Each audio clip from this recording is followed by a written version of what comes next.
But I have to introduce who I have in the building with me right now. I got along from the other side of the map. So I normally rocking with all my East Coast riders, but this dude right here is really a rider. He's from the West Side. My man's an entrepreneur. He does it all. He's a lyricist, producer, activist. I mean, my man is all over the place. We talking about the man who make you follow the wings. The man who got the fathers involved in hip hop. The man, no other than Justified. My man Just, what's good? Man, this boy got that old Steve Harvey introduction. That's Yeah, Steve Harvey. Thank you for that great introduction. I feel like somebody right now. Nah, you are, man. You are. You call it live and direct from California, man, and you said it's hot as fuck out there, and it's like that, man. You got that good weather. Now, yeah, people tend to like it. Yeah, man. Now we go back a couple of years now. We go back a couple of years. We met on radio, doing internet radio, and you was spearheading your movement even back then. So how long you been doing it? I know it's been a while, but how long you been doing it? What the whole journey? Yeah, that whole journey, man. Well, let's just put it this way: the first album dropped in 1999. So we coming up on 20 years of being in a position to distribute and put stuff out. And you look at the grind to even get to that point. So I don't want to say too much and give up, my age bracket. Yeah, man, I've been smashing and trying to, get to the finish line for a long time. Well, you definitely crossed a couple of finish lines. I know that much. I mean, you definitely doing it on a large level. And I mean, I remember when I first met you. Well, we met, like I said, it's funny because I always say Justify. I remember you put a post up a while ago, describe me. And I was like, the coolest brother I never met. You know what I'm saying? I remember that. Yeah, the coolest, the realest. Yeah, but sometimes it's just about, people get connected in different ways. And we got connected to a very great platform. Shout out to DJ Sincere. With Dirty Basement, I was able to, interact with you via your show. And, we just always had good vibes, good conversation. And it's just an honor to be able to come to your platforms and be able to chop it up and bring some of that real talk. Yo, definitely, man, definitely. And like I said, it's long overdue because it's funny. And that goes to, I guess that goes to tell you the love and the goodness of social media, because you meet people online. But then, of course, you got your hiccups, you got your fuck ups and stuff like that. But I mean, ultimately, it's like it is possible. So people that's listening and watching, it is possible to build relationships online, as far as business and everything. Some of the best relationships are built that way, and I'll say that because when you have, familiarity, with the people that you see on a regular basis, they tend to take you and what you bring to the table for granted because they have a personal link to you. And when you network and you meet somebody, over line or, on a radio interview or whatever it is, it's like people see you for what you are, not, who you are. You know what I'm saying? If that makes sense. Yeah. Meaning that all is what we do in this professional realm. There's no personal judgment going on. Like, oh, that's just that nigga just from around the way. He ain't nobody. You know what I mean? So it's like we can do business and we can, build a new situation. And that's the blessing in it. I unfortunately I've made more money, with people that I've never met than I have with some of the people that I've been around for years, in a personal realm. So that just goes to say, you know what I mean? Everybody in front of your face, you know what I'm saying, ain't the one, you're supposed to be getting with. Yeah, I mean, that's true, man. Trust me, I know. Been there, done that, ran through it, man. But you actually made a tenure out of it. Like, you made a career. Like, you're really doing your thing. Now, let's take it back from the beginning, man. Because I remember I can only go as far back because I remember you, and I remember you came in on radio, but you still had your movement. You was doing the music and everything like that. And you at that time you was pushing with hard body features. Now, was it hard to get those features? And money gets the job done. And in the beginning of my professional, actually getting to step into a place of professionalism with the industry, I had an executive producer, that had the finances to connect the dots. And he had an artist, which was myself, that, had a level of talent that was, a shining talent. And I'm not trying to stroke my own ego. I'm just giving the facts that those major artists that he reached out to didn't mind placing their vocals next to me because I could hold my own weight on the track. So, if we could pay for that feature, they didn't have a problem doing a song with Justified, back in 1999. We had the E40 on the project. We had Cocaine was on the project. We had Badass on the project. Rest in peace, KMG from Above the Law was on the project. Mm-hmm. Spice One was on the project.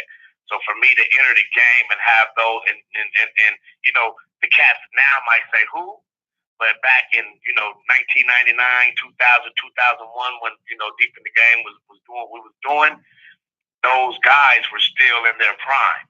You know what I mean? They weren't the old niggas in the game. They were the niggas in the game. They were the ones making the waves at that time. So to be able to have them on my records, it drew a lot of attention, to what I was doing. Like, who's that young nigga on the track with him? No, you know what I mean? Yeah. They brought attention to my record by being on it, but I held my own on those songs with them to where I was able to, get my props, if that makes sense. Now, it makes a lot of sense. But the thing is, and it's funny because, of course, me being East Coast all my life, pretty much, you look at the West Side and it seems like, and the way y'all move musically, it makes it look like it's smaller. So all those features that you named were big features for someone coming out, versus on our end, it's like we have to scrap and scuffle just to get one of those artists. So do you get that a lot where people actually think like the West Side is just really smaller than what it actually is? Cause I know it's big, but the way y'all move so collectively, it make it like it's small. I would at this stage of the game, the collectively thing is I would have to disagree with that because it's a lot of division on the West Coast. Wow. And I feel that, back in that time, we were kind of, at the top of the game, and it was done in unity. You had everybody featuring with each other. You had guys actually touring together and working together. To now, like, everybody want to be the man. And I always use Pac. When you look at Tupac's All On Me album, that thing, broke records. You know what I'm saying? As far as copies sold. But here's the reason why I believe that record did extremely well. One, Pac is, the GOAT in my book, not because of bars, not because of battle rapping, but because of content and substance and being able to, bring a message to your spirit through the music. That's what qualifies him as the GOAT to me. There's no other artist that has touched my spiritual life like Tupac has, with just the messages that he brought and the pictures that he painted with his lyrics. But back to why that album was so great is you had E40 on it. You had Sibo on it. You had Snoop on it. You had Daz on it. You had Corrupt on it. You had Redman and Meth on it. You had, CPO was on it. It was so many featured artists on that record that from a marketing standpoint, you tapped into the entire coast because you brought all those people's fans to that record. Pac stood on his own, but it's like you make a dream team basketball team, man. Everybody want to come to that game. Everybody gonna watch that game on TV. They got Magic on the court, Yeah. Like when they went to the Olympics, who didn't watch? You had people that didn't normally watch the Olympics watching the Olympics because the team on the court was had all the fans that there is to be had. So, when you look at All Eyes on Me, it had all the West Coast factors. Rapping Forte was on it. I'm probably forgetting some names. You know what I mean? Nate Dogg was on it. Yeah, man. You know what I'm saying? So it's like, man, that was teamwork made that dream work. Yeah, right. There's never been another album to come out of the West Coast that I know of, and I'm not a hip hop historian, but that I know of that has sold more records than that particular album. From a West Coast recording artist, not Snoop by himself, not anybody. Yeah, I mean I was definitely brought the West Coast, and not only the West Coast, because he had Red and Meth on there. He reached out to everybody. You know what I mean? Yeah. Now I'm gonna ask you. Let me ask you from a West Coast point of view. How really was Pop? Because we have our own, and I knew Pop from Queens. I was in Queens, Springfield. Big up to my cousin Boogie. Rest in peace of Stretch. So I know him from a Queens standpoint, but how was he really? Like, what was his standpoint from your side? Like, what really was Pac to you? Like I said, to me, he just was a voice. You know that his music, touched me in a way that other music hadn't. Songs like I Ain't Mad at You, Brenda Got a Baby, Keep Your Head Up. I'm not talking about, everybody talk about the hit him up when he dissed Biggie. Yeah, that was cool. You know what I mean? That was real hip hop right there, man. I think we lost. I think we lost Just. We gotta get Just back. We gotta get Just back. We gotta get Just back. We gotta get Just back. We gotta get Just back. So we getting Just back. See, you mentioned Pac. You mentioned Pac, and the phone goes, right? R.I.P. Tupac Shakur, man. Afeni Shakur, R.I.P. as well. Let's see if we could get Just back. We was about to get into it, man. Let's see what's going on, man. Let's see what's going on. I'm sorry.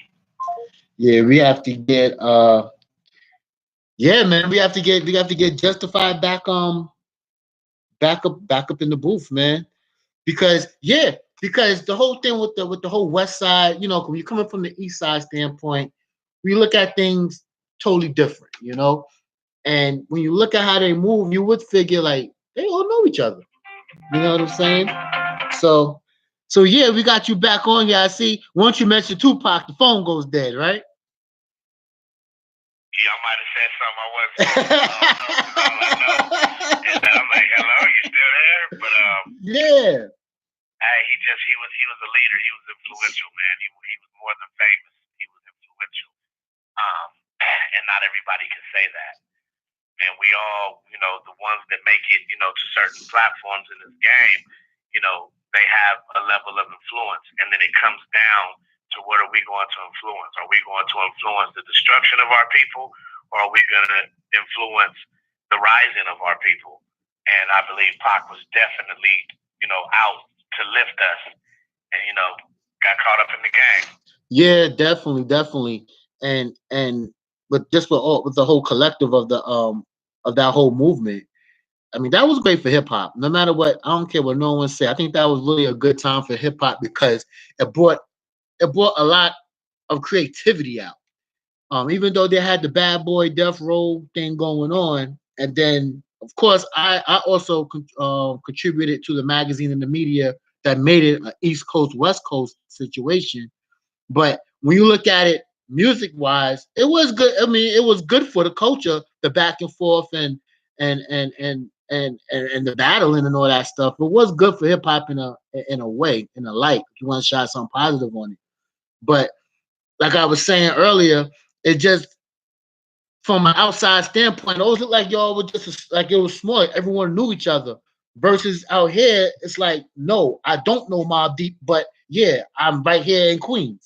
Because you wouldn't really see us vibing with Mobb Deep on features and stuff like that. Most definitely. So yeah, the game gets tricky. It's got its ups and its downs. And when you were speaking, you brought up the Bad Boy, Biggie beef or whatever. that outshined the positive. Yeah. You feel me? And Pac got distracted. And if you watch the movie, when his mother told him that they're going to give you everything you need to destroy yourself, and that beef was included because media made that beef bigger. You know what I mean? Yeah, it did. What it was. They made it a coastal thing. So and even with our activities on social media, negative gets more attention than positive. You can share a video of kids fighting and cussing at each other and this awful behavior, and then you can share a video with a young kid winning a spelling bee or some type of academic award. Which one is going to get more views and more shares? And it's going to be them kids fighting. Negative wins every time, and we have to find a way, to reverse that. And it's just negative is going to get the attention every time because. And I hate to, when you say the powers that be or the people at the top, people think you weird. But I'll say, the powers that be, that's what they want. Yeah, they don't want us to get it together. They don't want us to see us prospering and doing positive things. They want to paint the picture to the world that we ain't shit and that our lives don't matter. And when I say we, I have to be speaking in terms of us African-American men and women because we're the enemy. We God's chosen people, and that doesn't make me racist. That doesn't make me not love everybody. But my truth is that we're the ones. You know what I'm saying? Definitely. We're hated because of it. Definitely. Now, did you saw the movie? Did you like the movie? I know the movie did get a lot of 50-50 reviews on it. Did you like it? Did you like how they? I enjoyed it because I was a Pac fan, and I got to see stories that I heard about. Things that I was familiar with being portrayed in film form. So it was like, I felt like everything that I saw in the movie was everything that I had heard. Now, some may have wanted to go deeper and know the shit that they didn't know, but when you're in the limelight like Tupac was, your life is an open, book. So we don't know them private, intimate moments, but the main pieces of that man's life, we knew about it because it was in the media. So to see it, acted out, I enjoyed it. I watched it a couple of times. Yeah, cool. Yeah, well, especially, when you look at it from the standpoint, like you said, of a fan, because I know, I didn't even watch the movie. Because I guess at that point, I was just tired of everyone Tupac. So I said, right. I'm the type of person that I'll probably watch it like next week type thing. Then I'll sit down and watch it after the hype goes down. I did that same thing with Biggie, with the Biggie Smalls movie, the Roxanne Shante movie. But it's funny. Now with the Biggie, well, not even with the Biggie, the Roxanne Shante movie. Now that one I saw, I felt that one was incomplete. Like I sat down and watched that one. And I felt that movie was incomplete. But like how you said, when you look at it from a fan standpoint, you know the stories. But then when they go behind and try to go deeper, then I guess a part of you want to know what was really the story behind the story because you're looking at it from a fan standpoint, Yes, sir. I feel that. So I would, I didn't see that one, but I will say about the Pac movie that I think a lot of people may have been upset that they didn't show, the revolutionary Pac. Right. That they didn't really dig into the fabric, of who he was and what his role, was and should have continued to be. But it's entertainment. Just his name alone, had people go to see it. So, and that's one thing about the game. You got to see it to even have an opinion, and you got to pay to see it. So they're going to make the paper whether you like it or not, that you're going to have to pay to find out what your opinion is. Yeah. So it's a money game. Yeah, and I ain't gonna lie, I was pretty much in the closet through that whole situation. I was pretty much dark to it. Cause I knew Tupac as an artist, and I think a lot of people I speak to now, a lot of them they really didn't know Tupac had that much of a revolutionary impact. Because especially on our side, we know him more from Juice. We know Brenda got a baby, but then I guess on our end, we had Public Enemy, we had the X Clans, so he fit right into that genre. So I guess from our standpoint, we was looking at it like, okay, yeah, he's doing social conscious music, and then he's spitting as well. So when I he, mean, he was just a man. He was yeah, just a human. You know what I mean? yeah, And as men, we experience different things. There's that player side of us. You know, we gonna mac at the chicks. You feel me? Then we hmm, got that side of us that's politically inclined. You know what I'm saying? So we gonna speak on that. And then we got some homies that's on some gangster shit that we kick it with. You know what I mean? So we gonna speak on that. There's one word that describes that all, and that's real. You know what I right, mean? right. He came real. And then I remember seeing a clip of T.I., that went viral online where he was saying, they asking me, what am I? Am I a gangster? Am I a father? Am I a lover? He was like, nigga, I'm all of that. You know what I'm saying? Nigga, Yeah. I kiss my babies to bed, go shoot your ass, and go find me a little bit somewhere. Like, nigga, I do all of this. Yeah. And that's when, and I would have to describe myself that way because I'm going to put what I am in my music. I will not allow myself to be put in a box. I won't let you tell me, oh, nigga, I see you smoking weed in the video, but now you're talking about fatherhood. Well, nigga, I'm a father that smoke weed. Yeah. Nigga, what? You know what I'm saying? Or I seen you at the club. You had like 3-4 broads around you. Y'all was popping bottles. Yeah, nigga, but I went home to my babies after that. Yeah, I went home and Feel took me? care of So my business. Yeah. I won't allow any major corporation or any person that I might want to sponsor my movement to make me be somebody that I'm not or portray something that I'm not living up to. So I can't be that nigga to get on TV and say, hey man, smoking weed is bad, and then go to the dressing room and light a blunt. I can't be him. I have to be transparent. And I've had a lot of business people not necessarily cling to me because they fear what type of lashback they might get. They're like, well, you got too many thugs in your pictures, and this company, they don't really want to, push that image. I'm like, well, that's me.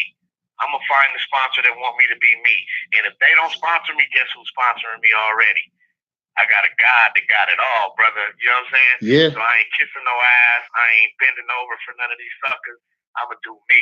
And Feel me? And you know what? And I do it well. And you know what? And that's crazy you say that, because I feel like in my career too, a lot of things have pushed me, had held me back because I didn't want to get put into that box. I remember rocking with Public when we were doing the whole conglomerate, and we social conscious and we out there want to spread words, but we got lyrics, and we also want to kick out our lyrics. But then we noticed we kept getting put in the box with Most Def, Common, The Roots, and I'm like, and at the time it came across like I was trying to, I guess, diss them or whatever. But I was like, no, I don't want. That's not my music. I'm that plus more. But we noticed every time a show would come up, it was us with Dead President, The Roots, The Common. So then I looked at Public like, yo, they boxing us. Like, it's cool, we vibing, but now when I want to do my Sex and Pop and Drugs mixtape or whatever, or I want to do a song with Brian Pumper, I'm going to be looked at funny. So, so like how you said, I know definitely me not wanting to join up, be put in the box. Definitely, I know but that's a good thing because you're keeping it true to yourself. Well, it becomes to the point of what will you do? Like what's that commercial? What would you do for a Klondike bar? Yeah. What would you do for this check? Yeah. Will you not be you to get this money? And I believe some people, when people talk about selling your soul, they think it's the devil shows up and y'all sit down and have a conversation and he puts this thing. I look at selling of the soul as when you are willing to be something you're not in exchange for a payout. You have sold who you are to become somebody else to get a payout. That's what a sellout is to me. You know what I mean? You're right. And yes, there is a demonic side to the game, but all that comes to with your morals. You know what I mean? What are you willing to give up? In order to get this check that they waving in your face. That's true. Me personally, I've never submitted a demo. I've never looked for a record deal. I've never had a manager that's, contacting people to set up the meeting. My thing was, nigga, I'm going to get it from the gutter and I'm going to build my way up. That's why Justified is on Justified Music. I'm not signed to this, that, the other. because I am my own movement, and nobody can sway me. You know what I mean? To not continue to be me, because I write the checks now for myself. I pay me, so I'm gonna do what I want me to do. And the minute you sign that over to somebody else, you've now signed a contract saying that I'm going to do what you tell me to do. And so I'd rather be your partner. I don't want nobody to work with for me, and I don't want to work for nobody else. I want to work with people. I'm going to maintain my individuality and my own franchise, and we can come to the table and merge. And if our companies, blend well, we can make some moves. But if their agenda is different than mine, I can't sign on to their agenda because I have my own. Yo, you know what? And that's definitely a real strong, valid point, because I tell a lot of people, because everyone, like how you said, they think it's all demonic. And I said the first step, I've seen it, the first step that you take into selling your soul in this business is when you have to turn your back on family. You have to make that decision, family, friends, or the business. You have to put you got to put the business first. But while you're putting it first, you're actually sacrificing a lot of morals and a lot of relationships. And to me, and I always use that as the phrase, that's the first sacrifice. When they tell about you have to make that human sacrifice, you're making that sacrifice. And I've seen it. I've been at that point where it comes down to something serious as, yo, do you want this check? This is what you're gonna have to do. I understand. Like, they'll come to you and say, I understand your daughter's being born right now. You want to be there for the birth of your daughter. It's your daughter's birthday, but guess what? You coming out here. So it's either me or that. Or then as a man, you have the choice to say, okay, well, shit, I'm bringing my daughter with me. Yeah. When I finish doing what I'm doing, we're gonna go party out here. You know what I mean? It's exactly. Like, you still have some level, of control when it comes to who. I don't think it's about leaving your friends or your people behind. Sometimes your people and your friends will make you leave them behind because they'll be in the way. I ain't want to get you in the way right now, homie. You don't want to see me level up. You know what I mean? And you're not doing what it takes to level up with me. So then it becomes the choice. Do I succeed in life, or do I stay down here with these niggas at the bottom of the barrel because they have no motivation or passion to get where they say they want to be? See, this game is not everybody will talk that I'm the hottest, I'm about to blow, woo, woo, woo, woo, woo. But it's a totally different level of commitment to actually do it. These niggas want somebody to and we keep losing them. We keep losing them. I don't know what's going on out there in California, man. But we're gonna get Justified back up on here. But yeah, because when you everyone's looking at it like, oh, you just one day you get an invitation to sacrifice a human baby at the altar, or a human being at an altar, or you're automatically gonna go somewhere and just start giving praise to this big statue of an owl. You know what I'm saying? It's not like that. A lot of it comes down to personal preference. It comes down to a lot of the times it's stuff that's going on the inside. They get you a whole bunch of other ways, and before you know it, you sold yourself. But that's just how the business goes. We're gonna try to get Justified up in here again. I don't know what's going on, but my man. My man. Well, we're gonna see if we can get Justified back up on the air, man. It's live radio. This is the Barz Zone. What we got going on with the connection that just keep telling on. I don't know, man. That's that New York, that's that New York to Cali. And I'm not even on the cell phone. I'm on a landline, so I can't fathom what is happening. I don't know. Other than we speaking too real, you know what I'm saying? Yeah, we could be. I don't know. We could be. When that real gets to coming out, there's them forces in the world that say, yeah. Like, now you ain't about to say that right now, nigga. Yeah, keep that on the hush. Now, I mean, and you're very well articulated. Now, your movement. Now, you done dealt with comedians. You remember you brought comedians to the forefront as far as when you was on a dirty basement. We was rocking with the radio show. Now, how did that even come across? Because that's something that I think you can you can still do that and go far. There's no outlet for that, like comedians and radio like that. Like now you have the Jamie Foxx state. You know, he got a station on Sirius. You have like certain comedians. Steve Harvey tried it, but you was doing it before they even thought about it. Plus, you did it on a different platform, and it was more urban. So, give us some insight on that. Yeah, when we did that, I think we was calling it the comedy call-in. Yeah. And I've always been. I want to create platforms to help independent artists, independent people level up and excel. And I understand marketing, I understand promotion. So, for upcoming wannabe comedians to be able to call into the show that we was doing and run a 5-minute, 6-minute routine, over the air, I think that was like groundbreaking. You know what I mean? But when you don't have the finances to market properly, you're limited to, what you're working with. And I just, at the time that we created that, I had through a comedy show, I knew a lot of independent comedians, and I knew the struggle of getting on. So I've always wanted to put myself in a position to open a door. My platform may not be the biggest, but it's a platform nonetheless. And if you're not doing nothing, any platform is more than what you're doing.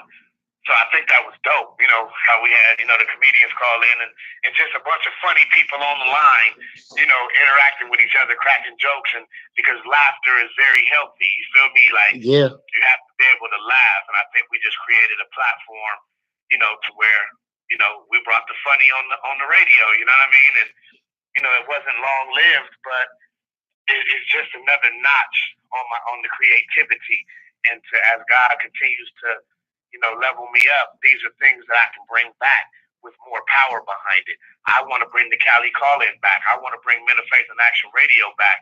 I want to do everything that I've ever done. It's just, I had to learn each position, and now I feel like I got a nice little artillery of things that I can bring, but I had to go get the paper. I had to go get the influence. I had to go get the power. You know what I mean? Yeah, so now, man. Once I get in that right position, you got the JM network, nigga. We got comedy, we got this, we got that.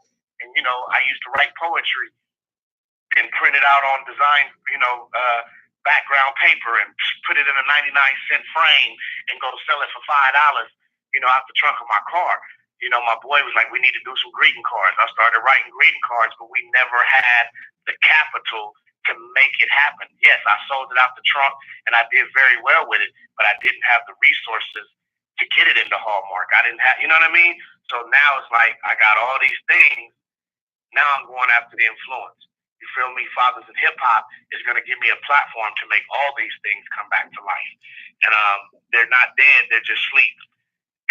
Yo, definitely. And when I get in the right position, we're going to bring it all back. Yo, definitely, because I still, every time I hear like the Steve Harvey show, or anytime, I jot past Jamie Foxx, and nothing towards them. I mean, of course, they doing their thing, but I do begin to thought like, oh damn, man, my man just was doing this years ago. Like, wow, like who would have thought? And also, you never know who you're talking to or who's watching, and I don't feel like anything has been stolen from me, because all gifts and all great ideas come from God.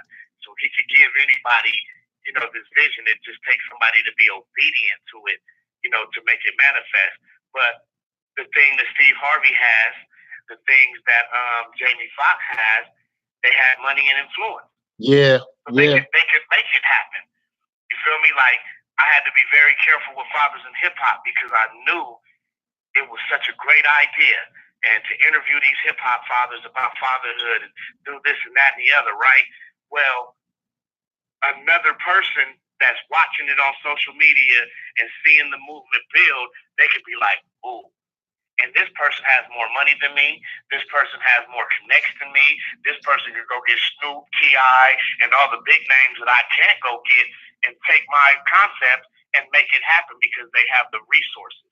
So I was very careful before I started pushing Fathers in Hip Hop, and your boy went and trademarked my shit. You know what I'm saying?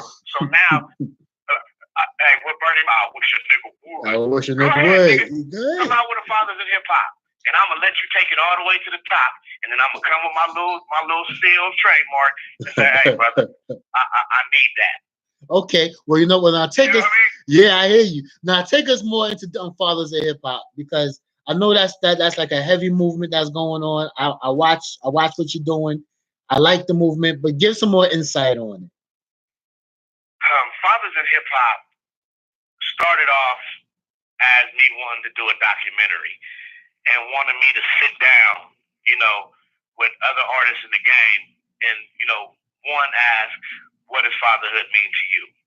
Mm-hmm. And you get similar answers, but a variety of answers. And we just wanted to discuss, with men that may or may not have had a father, how their circumstances shaped them as fathers. How did not having a father affect you now that you are a father? And vice versa, how did having a father affect you in being a father? And the dialogue just took, it was amazing, some of the stories that, these men were sharing with me. And of course, Fathers in Hip Hop is rooted in, my wife passing and me becoming a single father and raising two young girls and having so many people around me saying that you can't do both. You will either have to let them girls go and be with their grandma, or you will have to give up your music career, because there's no way in hell that you can do both. Differently, my faith says something different, and you see us 4 years later. I've managed to do both, and I've excelled in both. So that was where I really stepped into the role of fatherhood, because even while my wife was living, I was a provider. I went out and hustled and brought money home. My wife was my partner. I didn't do it alone. But I realized once she was gone and it was just me and these little girls, I realized how much I wasn't doing, when she was here. The engagement process, the, sitting down and talking about how their day was at school, the belly aches and the fevers and the things that a mother does for their child. Now I had to do it. And I told myself, I should have been doing this the whole time. Right. I should have lightened some of my wife's load when it came to these kids. She shouldn't have been the only one. She shouldn't have been the only one doing this, that, and the other, washing the clothes, cooking the dinner. Because we used to argue, about money and things. I'm like, you don't do shit but sit at home and watch Maury, and you know what I mean? I'm out here in these streets trying to get it. You tripping? But bro, when I had to do what she was doing. I regretted ever letting those statements come out my mouth. Like, I really told this woman she don't do shit. Right. Nigga, this hard work. You know what I'm saying? Keeping this house together, making sure the kids' school clothes is clean, and making sure that they love, the stuff that she did, man, wasn't no joke. So I felt like now that I know better, I have to talk to my brothers that's out there and say, hey, man, take some of this weight off this woman. You know what I'm saying? Like, be a father, like, for real. Don't just bring the money home and pay the bills, but scoop the kids up and take them out and let moms chill. You know what I'm saying? Yeah. And just really, like, the relationship that I have with my daughters now is like they my best little friends. You know what I'm saying? Because it's just us. And they tell me everything, and I know how no longer have a wife to tell how my day at work was. So guess who I'm talking to? I'm talking about my daughters know all my business. You know what I'm saying? Yeah. When they come home from school today and say, Daddy, how was your day? I'm going to be like, oh, yeah, I did my boy King's podcast show. And, they're my little partners. And I felt like fathers need to have that relationship with their kids, whether they're single fathers or not. Just being a father requires that. And so I was able to identify my shortcomings. And I wanted to share that message, with other fathers, as well as learn from their experiences, with fatherhood. And every father has a story. Yo, you ain't lying. Whether they're a good father or not, there's a reason behind why. Right. And that's what we're doing. We're peeling back the layers and getting to the root of fatherhood. Why some are good fathers and why some aren't. There's always a story attached. Yeah, you're true. That's true. That's true. And the beginnings of it. Yeah, once again, my condolences. I remember when she did pass. I know I made sure I caught you on Mother's Day and certain holidays just to because sometimes you just need to hear a friendly voice just to say Right. what's up. So I appreciate that, and you have always done that. yeah, man. I remember one time I was like, you know what, he gonna think I'm weird because like I said, because we never met, so our relationship really was built online. So I know one day I was like, he's gonna think I'm weird. Like, yo, why you calling me? And I said, nah, this is my. But I was like, nah, that's my brother though. That's my brother. So I said, Right. outside of all this music hoopla and all this media bullshit, at the end of the day, we're humans. And I said, Right. and it was a genuine love. Like I genuinely Right. wanted to do it. So I said, I'm gonna pick up the phone, I'm gonna call him. And he was like, yo, what up? And I was like, at first I was like, I don't want to think I'm weird. Like, you just weirdo calling me. Right. He was king from 30 Base Ray, Yeah, Show, so it was all love and like what's cracking. Yeah, man. And it was genuine. I also wanted to do that also, to let you know that I do understand. I've been, I lost a fiance before, and I do understand the feeling. Not a wife or fiance, of course, but um, and I also want to, show you that this goes deeper than like how you got fathers in hip hop. It goes deeper than this radio bullshit or this music bullshit. At the Right. end of the day, we are human beings. We are fathers. We are husbands. We are Right. significant others. And I think that get And misconstrued a that lot goes of for times. any professional. That goes for your favorite basketball player. When they walk off that court, they going home to a wife and a kid, possibly. You know what I mean? It's like, Yeah, yeah, and all the world, sees is the nigga on the court dunking the ball and shooting threes, or the nigga catching touchdowns and hitting home runs. But let's it's really about influence, because fatherhood is bigger than any celebrity could ever be, right? yeah. As a subject. But the thing that of fathers in hip hop is that I want to take, and I use this word often, I want to take the people with influence. You feel me? Mm-hmm. And have them that believe in the message represent the message. You know what I'm saying? And share the message. Why? Because they have influence. And it's little kids looking up to them. It's grown people looking up to them. And, some fans are fanatical. You feel me? Whatever their favorite celebrity or sports player says, they want to do that. So imagine the power of these very influential recording artists and celebrities saying, hey, be a father to your child, man. Yeah. Take care of your kids. Spend time with your kids. Instead of saying, hey, pop that molly, hey, pop this bottle, hey, knock that bitch, hey. You know what I mean? Yeah, like, definitely. Take this platform to say something that's going to better our future instead of, damage it.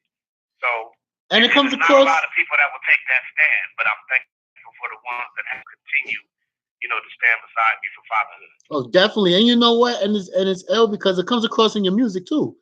I mean, in your music it comes across. The social awareness, and everything. It just comes across. But then I know it's a lot of it's been like that in Cali hip hop. Because now I'm thinking about it, like it's been like that for years. It's always a conscious tone in the way y'all say your things. Like y'all say it, and then we will catch it quicker than I guess people on our side would say it. Because I guess on our side it seems like they're preaching. But then the way y'all break it down, it's just y'all say it like how we just sit here talking over a bottle or over a L or something. You know what I'm saying? And it's like, right. And it comes across very smoothly. I mean, like it bangs you. Like, wait a minute, he just dropped a jewel on me. Okay. It's just the art of storytelling. Like, from my perspective of the old West Coast, and we've lost some of that luster, but we always have, and even the East Coast artists. I'm not knocking it. It's not even a coastal thing, but we've always been storytellers. You feel me? We weren't, on the West Coast, it's never been about bars. Mm-hmm. You know what I'm saying? Yeah. It's been about painting a picture of what our reality is. Like, Cuba tell you about, what I'm saying, the low lows and the palm trees. Like, yeah. It's paint pictures of the world that we live in. You feel me? And then you got other artists that's just like, I'm hotter than Booty. You know what I mean? And they just spitting pointless bars. They got lyrics like a motherfucker, but they ain't saying shit.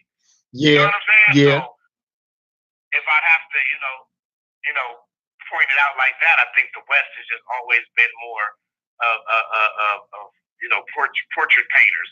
We paint pictures based on our reality. You know what I mean? Whether it's the pimp scene, whether it's the gang banging scene, we always paint pictures. We don't just spit bars. You know what I mean? Yeah, definitely.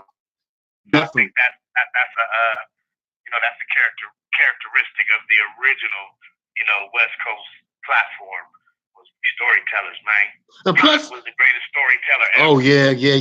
Pac was good at that. And Pac was good at it. Biggie, so when we take it to the East, Biggie will paint a picture. Hey, I got a story to tell. You know what I mean? Yeah, but you know what? But I don't think Biggie did it as good as Pac did though. Cause everyone says Biggie was. He was as deep as Pac was. Nah, yeah. That one song, I can't think of the name of it, but when he talk about, she used to get dick from a New York nigga. Oh yeah. Story to tell, yeah. He told you the story from in the car to meet the broad to a nigga coming home to tying him up, and you could actually see that shit while you was listening to it. That was definitely that was definitely a movie. That was definitely a movie. I just don't think he was as because there's all kinds of influences, so I can't say he wasn't influential, but he wasn't as politically influential. Yeah. You know, I always difference in the fans. You know how I always say Biggie wasn't Pac and Pac wasn't Biggie. And when I say that, this is what I mean. I mean, Pac wasn't the lyricist, but he was the storyteller. He'll do the consciousness, but he wasn't the lyricist. Now Biggie was the lyricist, but he wasn't he wasn't the storyteller and I argue all day with it. Biggie was the lyricist. Pac wasn't the lyricist, but then we come down to stories and do everything else with social consciousness. Pac will run circles around Biggie. Right. But that, like you said, they weren't each other. Yeah. They had their own different styles. Biggie had more metaphors and more, you know what I'm saying? And Pac was just straight up conversation. That's the difference about Pac from most artists is like, nigga, he just talked to you. It just had rhythm. Exactly. You know what I mean? Exactly. I would like to hear. Matter of fact, when Pac, even when Pac, they did one song together, but when they used to be on stage together, we got a kick out of it because whenever you saw Biggie and then Pac came on around with Biggie, you're listening to Pac now because now Pac has to drop bars. So now you're listening for the bars. Like, Pac got bars if you really want to put it down. He could put some bars down. But then it was funny because they all did a song together, and if it was a story, you were listening to it to hear what Biggie gonna say just to flip that story with Pac. Like they feed each other. They will feed off each other very well if they would ever had the chance. I mean, R.I.P. They can't now, but if they would have ever came together and had that chance to really do something together, they would have been something like I could picture Red and Meth times 50.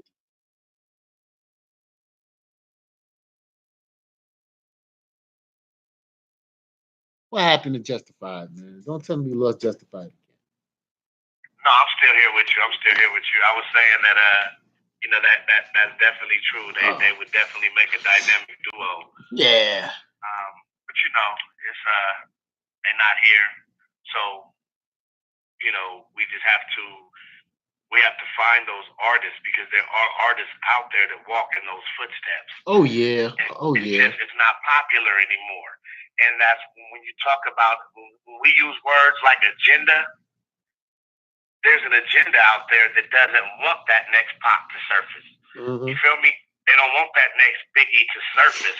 So now they giving us Little Pump and 6ix9ine and, they really because they're not worried about us no more.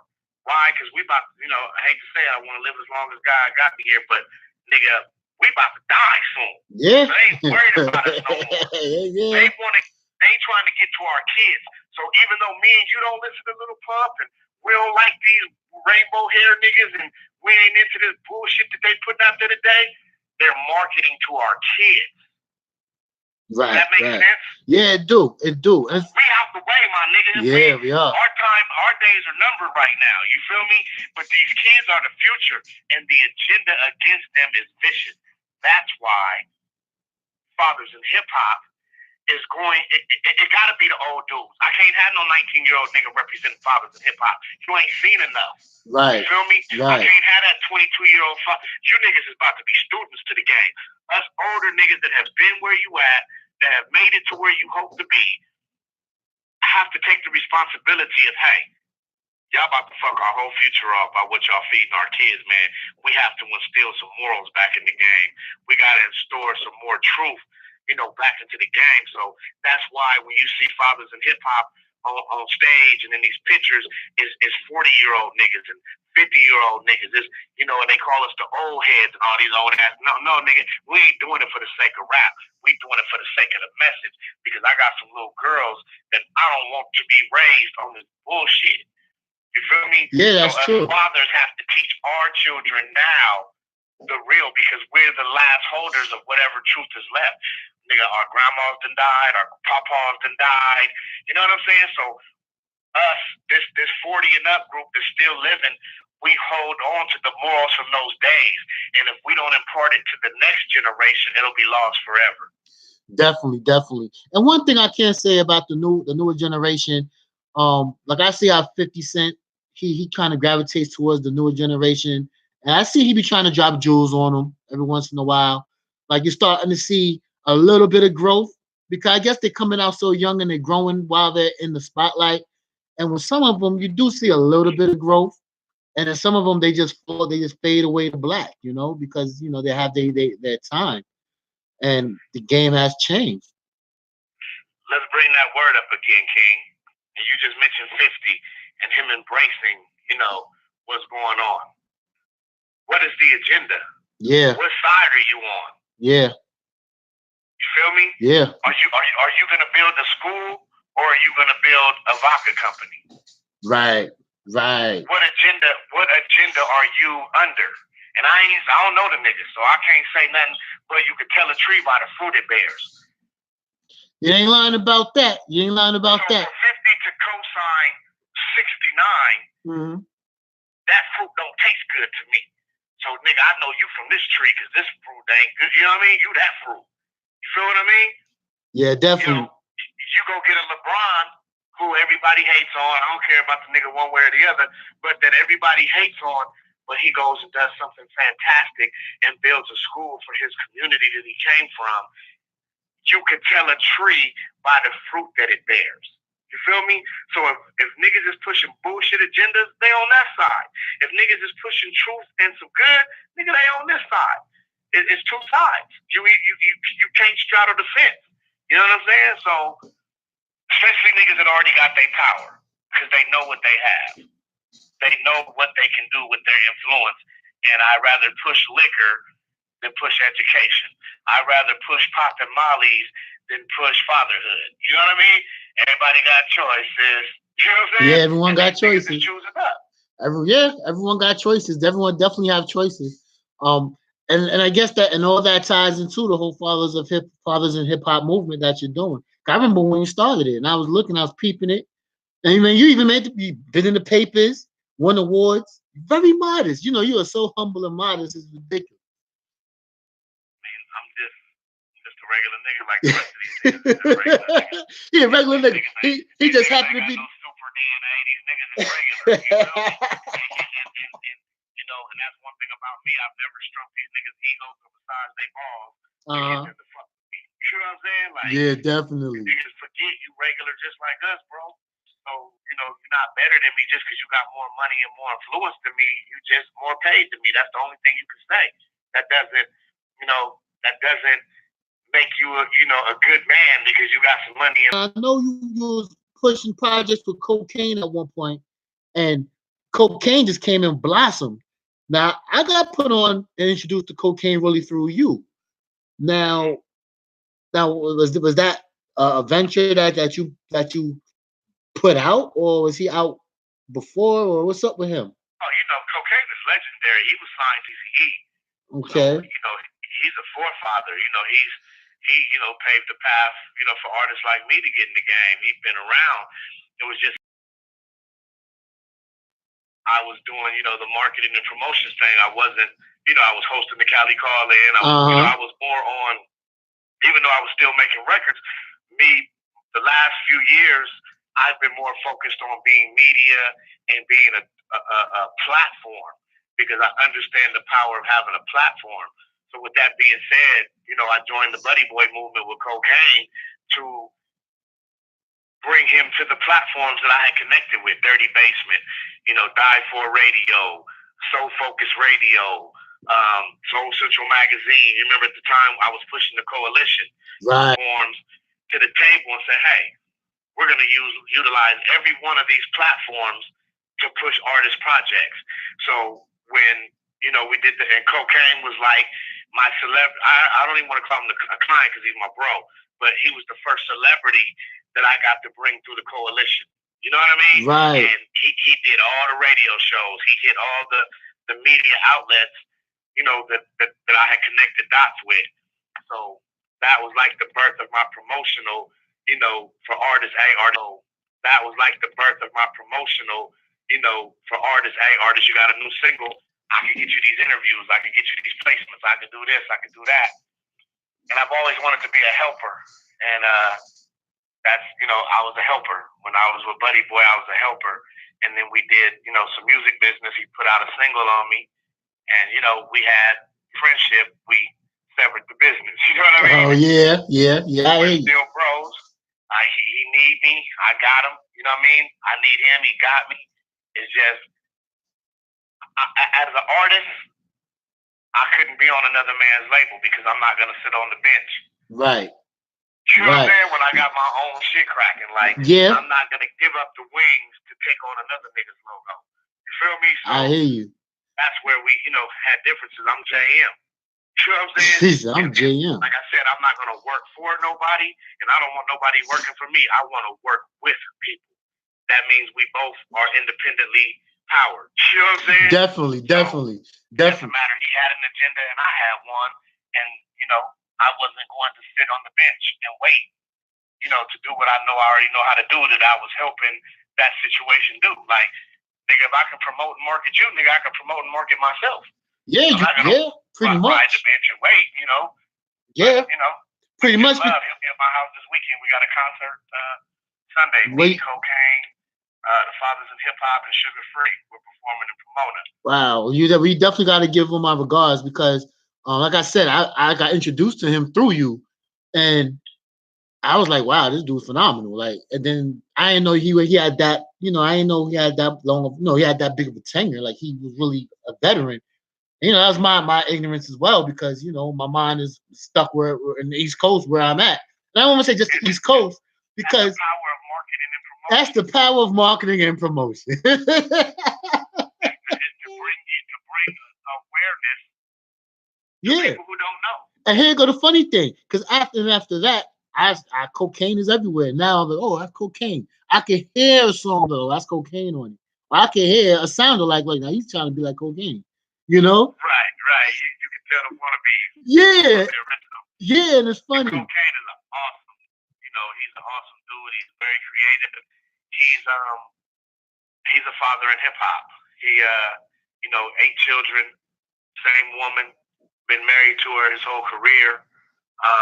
He has balanced family and entertainment, and there's ups and downs, and there's struggles, and there's things that you have to get over and through. And he's done that. They're still together. They're still winning. And salute to Coca. He's a part of the documentary. I got a nice interview with him for it. And he's staying at my house Saturday. He'll be, we got the concert Sunday. He comes in town Friday. He got some stuff to do Friday night, Saturday morning. But Saturday, he'll be pulling up to my house. Him and DJ King Assassin. And what's good? What's good with Assassin? Here at my house, and then we'll, be doing our thing on Sunday. And King Assassin. Now I remember, and it's funny. I know King Assassin. He's another one, sort of like how me and you were. Relationship built online. I knew King Assassin for over 10 years online. Another OG. And it's funny because we never met. We used to always. I think we had a little competition though, because I know every time I did a mixtape or something, then he'll throw up a mixtape or something, and then I know when he throws something out, then I'll throw something out. You know what I'm saying? And at one point, he actually shouted me out like, "Yo, man, I respect your hustle game." And I was like, "Yeah, I respect yours too. But can you please stop posting after I post, man? I'm trying to get some likes."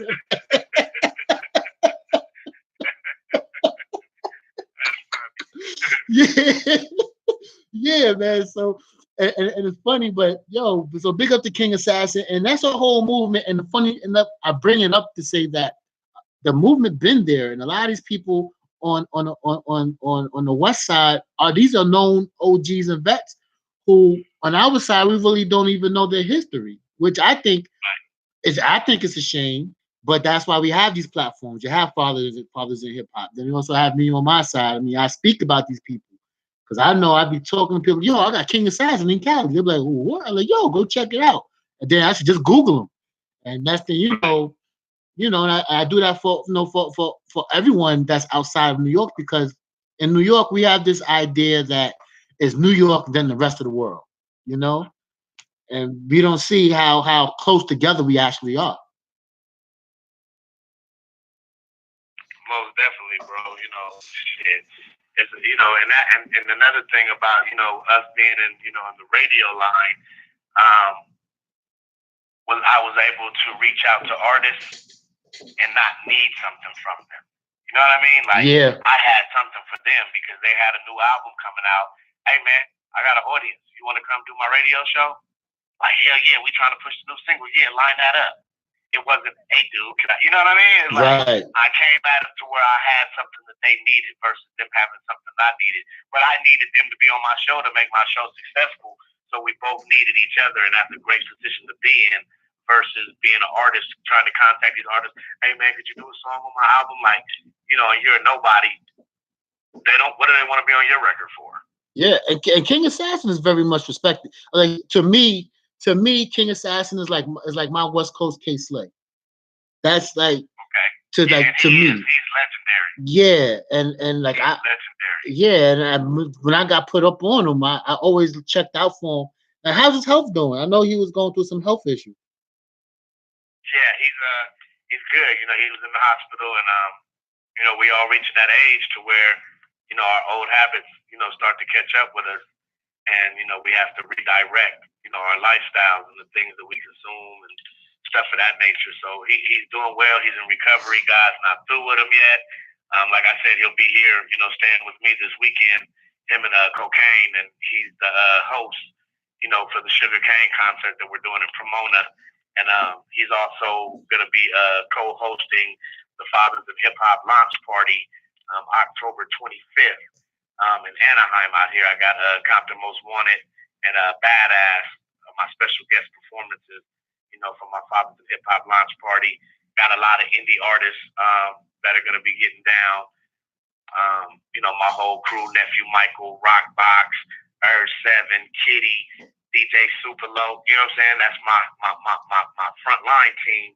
And then we got cats like Two-Face, the twin brothers that get down and doing the best, and Mike Angelo. And the crew is growing, and it's because I'm recruiting and I'm, opening up my home and I'm sending out invites. Hey, come network with the Fathers of Hip Hop. Let me tell you guys, don't look at it and come up with a conclusion to what you think, but actually come and sit down and let me paint the picture of what it is that I'm doing. And the component that benefits the artist is the fact that I know how to throw shows. I know how to market artists. I know how to promote artists. So what I'm doing with the Fathers of Hip Hop in exchange for them using their influence to help me push fatherhood, I'm pushing their records. When they perform at a Fathers of Hip Hop show, they're performing their single that's on their YouTube, that's on their SoundCloud, that's on their iTunes, distribution. And it's giving them great exposure to expose their music. So after we bring the message of fatherhood and we start performing, now it becomes a marketing vehicle for these guys to get their music out. And whoever's following the Fathers of Hip Hop, because of what it stands for, they're introduced to some great artists and get to hear some music that they may not have heard, if they didn't come, to that Fathers of Hip Hop show. So we want fathers to be successful. And if they are fathers in hip hop, we want to be able to create a platform for them to be successful artists. And you can't be a successful artist if nobody knows about you. So anybody that's down with Fathers in Hip Hop is receiving some great, I always say visibility matters. So yeah, they're definitely getting visibility with Fathers of Hip Hop. wow, wow, definitely, man. Well, we're coming on an hour. I know. Well, it's still morning out there. Yeah, man, it's coming up on that. We done been doing this for an hour, man. So I definitely want to thank you for coming through. I'm not gonna keep you too long, but definitely want to chop it up with you. I appreciate you sliding through the booth, the bar zone, and rocking with us. You know. Man, you already know, bro. When you hit me and said, "Hey, I need you," you know what I was like, when and where. Definitely. Like, let's do it today. I'm like, what time? Do it right now. I set my little alarm clock so I wouldn't, so I wouldn't forget. And I just appreciate you. I appreciate any platform that allows, me to come and speak about Fathers of Hip Hop, because without these platforms, the movement won't move. So I salute you, for even allowing me to, to come and have the conversation that we had today. No, definitely, man, definitely. So once again, party people, man, it's your boy I King. It's the Bar Zone live stream. And I got to give a big shout out to my brother Justified. Join the movement, Fathers in Hip Hop. You Google it, Facebook it. Matter of fact, Just, what's your links, man? Hey, man, right now it's all about fathersinhiphop.com. Fathers in Hip Hop. And, you can catch his videos on the Mixtape Video Show. He be on there. Yeah, I dig that. Brother. I hit you like, hey, yo, I need to be on the video show. You like, my brother, you already own it. I'm like, don't even have to ask. Don't have to ask, man. And we have friendship, man. Friendship it overrides everything. Like I said, you're my brother before all this other stuff, and I'm happy I was able to build that with you. And I got to come out there and we got to link up, man. And for all those that's watching, please subscribe. Like the video, subscribe to the channel. And yes, we do take donations to support the channel as well. Like I always say, you never know who's gonna come through the Bar Zone. Until next time, y'all, and we out. Yeah.